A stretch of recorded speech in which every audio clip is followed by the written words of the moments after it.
এটাই ভালো হবে। দেখ, যেটা পড়াচ্ছি সেটা হচ্ছে রেকারেন্স, হ্যাঁ, বা রিকারশন বলি, কারণ এই জায়গাটাতে অনেক সময় অসুবিধা হয়, তাই না? মানে রিকারশনকে আমরা করি কার অপোজিট হিসাবে বলতো? মানে আমরা যে তোর এটাকে কি বলে, আমরা যে ইটারেশন করি মানে লুপ করি, ঠিক আছে,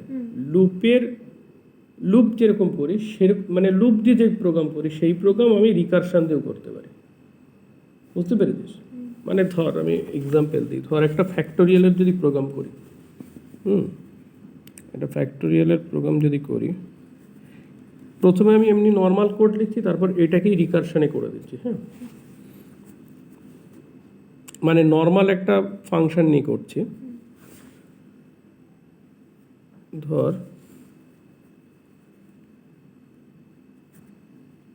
int n printf enter n, হ্যাঁ, স্ক্যানএফ করে নিয়ে নিলাম, মানে n এর ভ্যালুটাকে এর মধ্যে নিলাম। তো এইবার ধর আমি লিখলাম a equal to f of n, ঠিক আছে, তাহলে f of n যদি লিখি তার মানে আমার f বলে যে ফাংশনটা তার মধ্যে চলে যাবে, তাহলে আমি সেখানে লিখছি f int n কে ধরছি x দিয়ে ধরলাম, হ্যাঁ,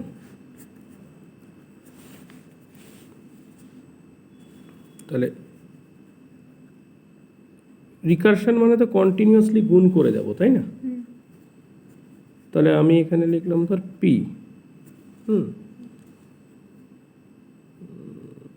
p, এবার ধর p ধরলাম, তাহলে হোয়াইল, আচ্ছা রিকারশন কোনো নাম্বার রিকারশন, ধর n যদি আমি 4 নিয়ে থাকি, হ্যাঁ, n মানে 4 নিয়ে থাকি, তাহলে এইটা ডাইরেক্ট কার মধ্যে ঢুকছে, x মানে 4 ঢুকছে, তাই তো? তাহলে আমার যদি x এর ফ্যাক্টোরিয়াল এখানে বার করতে হয়, মানে 4 এর ফ্যাক্টোরিয়াল অ্যাকচুয়ালি, মানে আমরা 4 গুণ 3 গুণ 2 অবধি করলেই হয়ে যায়, 1 দিয়ে আর গুণ করা লাগে না, ঠিক আছে? তবে একটা রেখে দিচ্ছি, কারণ কি, যদি আমার n যদি 1 লিখি কখনো, তাহলে আমার কাজে লাগবে বলে, ঠিক আছে? তো লাগবে না, এই 1 কাজে লাগবে না। ধর x greater than equal to 1 যদি করি, p equal to p into x যদি লিখি, আর p কে যদি ইনিশিয়াল রাখি 1 করে, তাই তো? এইভাবেই তো করি একটা ফ্যাক্টোরিয়াল প্রোগ্রাম। তাহলে দেখ কি হচ্ছে, x মানে 4 গ্রেটার দেন 1 ভেতরে আসছে, p মানে 1 ইন্টু 4, তার মানে p এর মধ্যে কত চলে গেল, 4, x মাইনাস মাইনাস মানে x এর ভ্যালু কমে 3 হলো, আবার এখানে গেল, তাহলে p ইকুয়াল টু মানে 4 গুণ 3 12 চলে এলো, 2 হলো, তাই তো? এটা 3 greater than 1, 2 greater than 1, try run, এইটা চলে, দেখ এই n 4 এখানে চলে এলো x এর মধ্যে 4, তাহলে x এর ফ্যাক্টোরিয়াল মানে 4 থেকে 2 অবধি গুণ, তাহলে n মানে এখানে কত, x গ্রেটার দেন 1 মানে 4 greater than 1, p equal to p মানে 1, 1 ইন্টু 4 4, x কমলো 3, 3 greater than 1, p equal to 4 into 3 12, p এর মধ্যে গেল, x কমলো 2, 2 গ্রেটার দেন 1, তার মানে p মানে 12, p ইন্টু এক্স মানে 12 গুণ 2, তার মানে 24 এলো p এর মধ্যে, তারপরে x 1 হয়ে গেল, 1 গ্রেটার দেন 1 হলো না, কমপ্লিট। তার মানে আমার এইখানে p এর মধ্যে কত চলে যাচ্ছে, 24। আমি এখান থেকে যদি রিটার্ন p করি শেষে, তাহলে আমার এখানে একটা ইন্ট লিখতে হবে, তাহলে এই p ফিরে যাচ্ছে এখানে, এইখান থেকে যেহেতু কল ফিরবে কোথায়, এইখানেই ফিরবে, তাহলে এর মধ্যে 24 ঢুকে যাচ্ছে। প্রিন্টেড পার্সেন্টে কত এ এ, তাহলে আমার 24 প্রিন্ট। এইবার এই প্রোগ্রামটাকে আমি রিকারশন, মানে রিকারশনটা যেটা করা যায় সেটা কি, এই যে আমরা ইটারেশন মানে লুপ দিয়ে যেটা করলাম সেটাই আমি রিকারশনকে করতে পারি। এবার সেইটা করে দেখছি। আচ্ছা, রিকারসিভ ফাংশন কাকে বলে? যখন কোনো ফাংশন নিজেই নিজেকে কল করে, তো any function calls itself, it is called recursion, তাই তো? এটাই তো আমাদের ডেফিনেশন, রিকারসিভ ফাংশনের ডেফিনেশন এটাই। আমি যদি বলি রিকারসিভ ফাংশন, রিকারসিভ ফাংশন মানে কি? when a function calls itself, it is called recursion, মানে রিপিটেশন, একই জিনিস বারবার হবে। কোনো ফাংশন যখন নিজেই নিজেকে কল করে তখন আমরা তাকে রিকারশন বলি, তাই তো? এবার দেখ কীভাবে করছি, আগের প্রোগ্রামটাকেই যদি করতে যাই, কীরকম? ইন্টেন, এখানে এ রাখি, আমি এনের মধ্যে এনকে নিই। তোর মানে রিকারশন খুব একটা ভালো করে করা নেই না? এন্টার এন, খুব ইম্পর্টেন্ট জিনিস, কাজে লাগবে। স্ক্যান এফ %% এন, তার মানে এন এর মধ্যে যা গেল গেল, এ ইকুয়াল টু এফ এন। আমি এখানে পরবর্তীতে এ কে প্রিন্ট করে রাখলেই হবে। এইবার এই ফাংশনটাকে কীভাবে রিকারসিভ করবো সেটা হচ্ছে কথা। পার্সেন্টে এ, এইবার আমি এফ, এই এনটাকে এক্স দিয়ে ধরলাম, গেল। বলছি এই যে ফাংশনটা, এই ফাংশনটাকে রিকারসিভ বানাবো, এই এফ ফাংশনটাকে কিন্তু রিকারসিভ বানাবো। এবার সেটা কিভাবে হবে সেটি হচ্ছে আমাদের কথা। তো দেখ,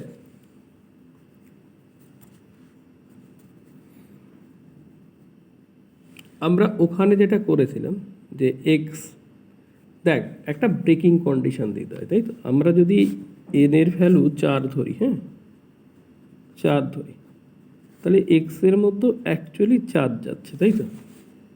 তার মানে 4-এর ফ্যাক্টোরিয়াল বার করা মানে 4 গুণ 3 গুণ 2 গুণ 1, এই তো। যদি 1 অবধিও লিখি তাহলে এই দাঁড়ায়, তাই তো? তাহলে আমরা দেখ এইটাকে কিভাবে ভাবতে পারি, 4-এর ফ্যাক্টোরিয়াল মানে ভাবতে পারি 4 ইন্টু 3-এর ফ্যাক্টোরিয়াল, এটা ভাবা যায় তো? দেন আমি 3-এর ফ্যাক্টোরিয়ালের জায়গায় বসাবো 3 ইন্টু 2-এর ফ্যাক্টোরিয়াল, 2-এর ফ্যাক্টোরিয়ালের জায়গায় বসাবো ওই 2 ইন্টু 1 ফ্যাক্টোরিয়াল, 1 ফ্যাক্টোরিয়াল মানে হচ্ছে আমার 1, তাই তো? তাহলে আমি যদি লিখি এখানে ইফ এক্স ইকুয়াল টু 1, কোথায় গিয়ে থামছে? যখন এক্সের ভ্যালু 1, কারণ 1-এর ফ্যাক্টোরিয়ালকে আমি ডাইরেক্ট লিখে দিতে পারছি, তাই তো? তাহলে এক্স যখন 1 তখন আমি রিটার্ন 1 লিখতে পারি, এক্স যখন 1 রিটার্ন 1 লিখতে পারি, কারণ 1-এর ফ্যাক্টোরিয়ালকে আমি 1 লিখি। আর যদি এখানে কেউ 0-র ফ্যাক্টোরিয়াল দেয়, মানে এন যদি 0 দেয়, তাহলে আমার এখানে 1 না করে এটাকে 0 করে করতে হবে। তার মানে আমার যখন 1-এর ফ্যাক্টোরিয়াল আমি কত রিটার্ন করব? 1 রিটার্ন করব। এলস, এইবার এইখানে কি করছি আমি, এইখানে আমি একটা ভ্যারিয়েবল নিচ্ছি, ধর পি ইকুয়াল টু লিখছি x into F of x minus 1, এইটা যদি লিখি, ভাব x equal, P P equal to x into F of x minus one, এইটা যদি লিখি তাহলে দাঁড়ায় কি, খুব important, x equal to F into x minus one. তার মানে দেখ, আমি এখানে একটা ইন্ট লিখে দিই,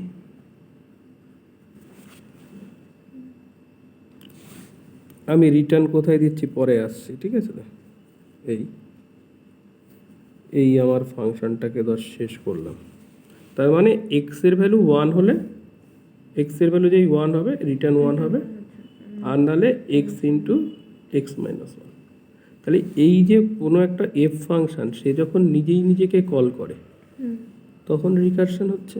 তাহলে এফকে কল করছে, এই জন্য আমি বলছি রিকারশন, ঠিক আছে? এইবার যদি আমি এদিকে গিয়ে ট্রাই রান করি, ভাব এক্সের ভ্যালু কত আছে, 4।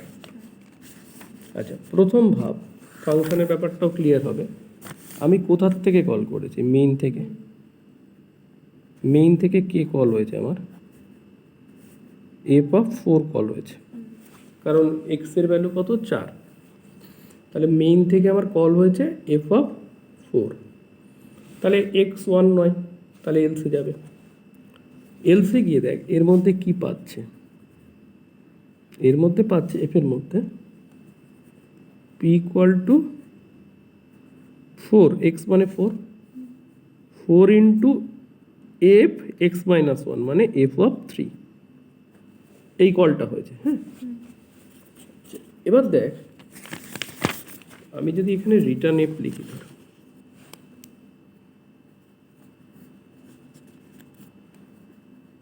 এই জায়গায় রিটার্ন পি লিখি, ধর রিটার্ন পি লিখি, তাহলে এই যে এইখান থেকে তো এইটা কল হচ্ছে 4 ইন্টু এফ অফ 3, তাহলে এফ অফ 4 কি শেষ হয়েছে? হয়নি, কারণ তার এই স্টেটমেন্টটা এখনো বাকি আছে। তাহলে F3 থেকে কে কল হয়ে গেছে বল? F3 থেকে F2 কল হয়ে গেছে, কিন্তু এই F4 থেকে F3 কল হয়েছে, সরি F3, এই যে মেইন থেকে কল হয়েছে F4 কমপ্লিট হওয়ার আগেই, এইটা কমপ্লিট হওয়ার আগেই আমাকে একটা ব্ল্যাক পেন আছে তোর কাছে? মানে F4 কমপ্লিট হওয়ার আগেই F3 কল হয়ে গেছে, তাই না?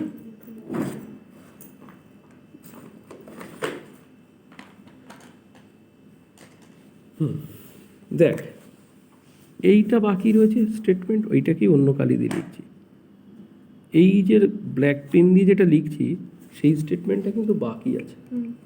মানে আমার F4 এর মধ্যে এই স্টেটমেন্টটা বাকি, যে ব্ল্যাক দিয়ে যেটা লিখেছি তার আগেই F4 এর আগে কে কল হয়েছে? F3 কল হয়েছে। তাহলে F3 এর মধ্যে যদি যাই, F3 চলছে এখন, F4 কিন্তু শেষ হয়নি। তাহলে আমি যদি একটা স্ট্যাকের মধ্যে ভাবি, এরমভাবে ভাবি, ধর দেখ প্রথমে কে আছে, মেন শেষ হয়নি, মেন শেষ হওয়ার আগেই কে কল হয়ে গেছে? F4। এখন F4 শেষ হওয়ার আগেই কে কল হয়েছে? F3।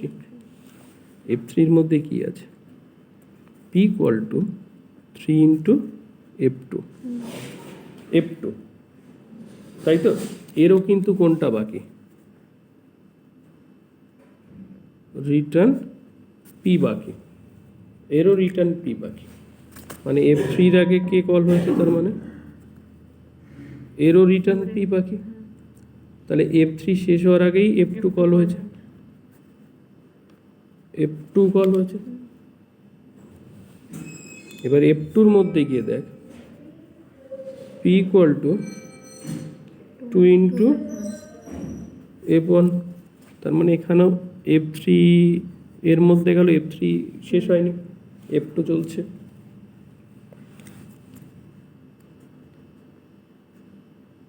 এরও F2 শেষ হলো না, তার আগেই কে কল হয়ে গেল? F1।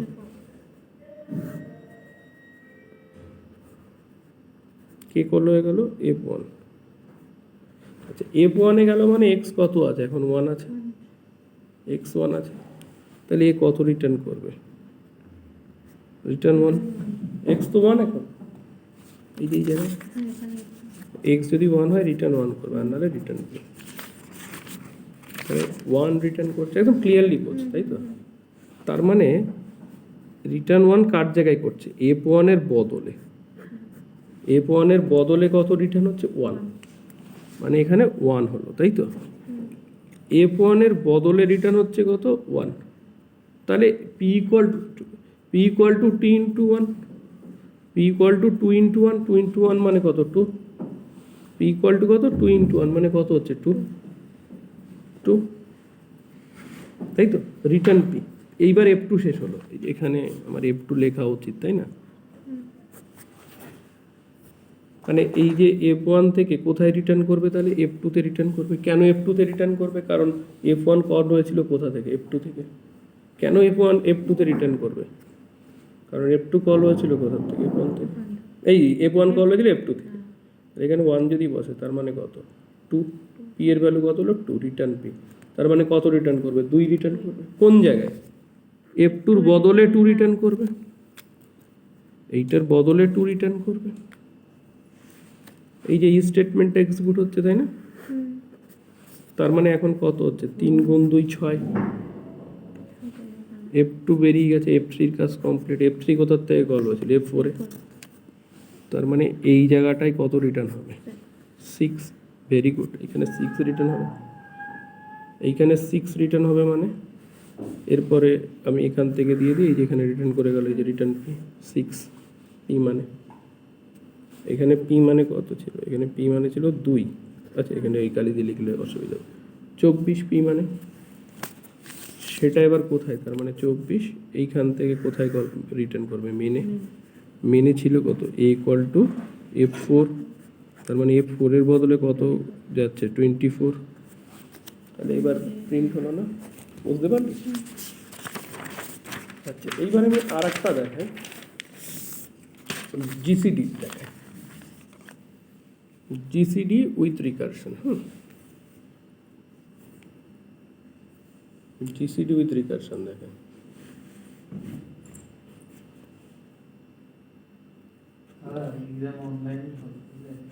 হ্যাঁ, সে তো শুনেছি। সুবিধাও আছে, অসুবিধাও না। অসুবিধা কিছু নেই, সুবিধাই সুবিধা। না, সেটাই বলতে যাচ্ছিলাম, অসুবিধা কিছু নেই। অসুবিধা পরীক্ষা দেওয়ার ক্ষেত্রে অনলাইনে কোনো অসুবিধা নেই। ওই যেটা বলেছিলাম না, সেটাই হলো। না, কি বলতো, ওই যেটা বলেছিলাম যে ওই এপ্রিল দিয়ে শুরু হবে, মানে অ্যাকচুয়ালি দেখ, কলেজ শুরু করে দিতে পারে কে, যেহেতু তোর মাধ্যমিক উচ্চ মাধ্যমিক শুরু। আচ্ছা তারা পরে বলি, আগে এটা ভিডিও হচ্ছে তো। int x, y, ঠিক আছে? দেখ, জিসিডি মানে হচ্ছে কি গ্রেটেস্ট কমন ডিভাইজার, তাই তো? সোজা কথা। তাহলে দেখ, মানে জিসিডি, আমি যদি বলি তুই জিসিডি কর, তুই প্রথমে এই পারেনকে ফোন কর। তোকে যদি জিজ্ঞেস করি যে জিসিডি কর, তুই কি বলবি? নাম্বার দুটো বলা, নাহলে কি জিসিডি করবো, তাই না? তাহলে আমাকে আগে দুটো নাম্বার নিতে হবে। Enter x and y, enter x and y, scanf।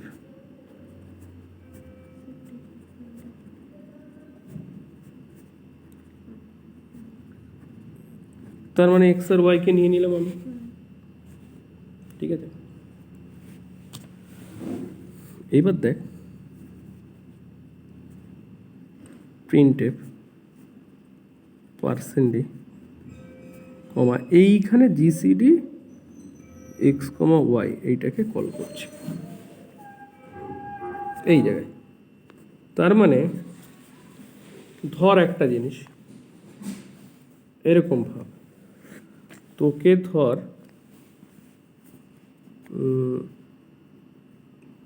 25 আর 10 এই দুটো জিসিডি করতে দিয়েছে। তাহলে এক্স এর মধ্যে আছে 25, ওয়াইয়ের মধ্যে আছে 10। তুই জিসিডি কিভাবে করিস? 25কে 10 দিয়ে ভাগ করিস, 2 20, 5 হচ্ছে রিমাইন্ডার যেটা, সেটা দিয়ে কাকে ভাগ করিস? আগের বার যেটা দিয়ে ভাগ করেছিলি। তার মানে 5 দিয়ে 10কে ভাগ করিস। যদি মিলে যায়, মানে রিমাইন্ডার 0 চলে আসে, তাহলে এই 5 উইল বি দ্য জিসিডি। এই তো হয়। তাহলে আমি যদি এখানে জিসিডি ইন্ট এ আর ইন্ট বি নি, তার মানে এর মধ্যে গেল, আমরা যদি এই এক্সাম্পল নিই 25 আর বি এর মধ্যে গেল 10, এই নিয়ে তো কোনো ডাউট নেই।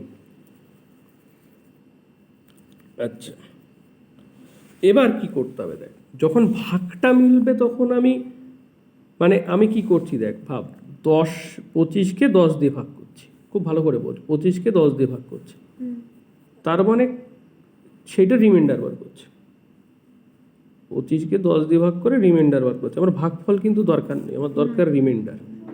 তার মানে আমি কাকে রিমাইন্ডার করছি, তো মানে কোনটাকে, এক্স মডিউলাস ওয়াই করছি। অ্যাকচুয়ালি এখানে কি করছি, এক্স মডিউলাস ওয়াই করছি, এক্স মডিউলাস ওয়াই করছি। স্টপ করছি কখন, যখন 0 এসে যাচ্ছে, তাই তো। 0 এসে দেখ, এখানে এক্স মডিউলাস ওয়াই, ভালো করে বোঝ, এইটা হচ্ছে ওয়াই, এটা হচ্ছে এক্স, তার মানে আর কিছু লাগছে না, কিন্তু আমার এক্স মডিউলাস ওয়াই। যদি 0 এসে যায় স্টপ, যদি 0 এসে যায় স্টপ, তাই তো। 0 না এলে আবার চলতে থাকবে। তার মানে আমি কি বলবো, ইফ এক্স মডুলাস ওয়াই যদি কত হয়, 0 হয়, তাহলে আমার রিমাইন্ডার মানে কোনটা আমার জিসিডি হবে, জিসিডি হবে হচ্ছে গিয়ে এই যে, যদি ধর 30 নিতাম আর 10 নিতাম, এইখানে ধর 30 নিতাম, এখানে 10 নিতাম, 30কে 10 দিয়ে ভাগ করলে প্রথমে মিলে যেত 10, আমার কি হতো, জিসিডি। তার মানে আমি রিটার্ন কাকে করব, ওয়াইকে,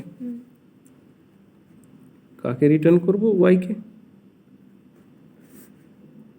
গেল। এলস কিন্তু এখনো রিকারশন হয়নি, আমি জিসিডি ইউজিং রিকারশন করব, ইয়ে তো হয়নি এখন। তাহলে আমাকে এখানে কি করতে হবে, জিসিডি দেখ পরের বার কত হচ্ছে, ওয়াইকে ভাগ করছি কত দিয়ে, রিমাইন্ডারটা দিয়ে, এই যে এখানকার যেটা রিমাইন্ডার সেটা দিয়ে কাকে ভাগ করছি, ওয়াইকে, যদি না মেলে, তাই তো, ওয়াইকে ভাগ করছি।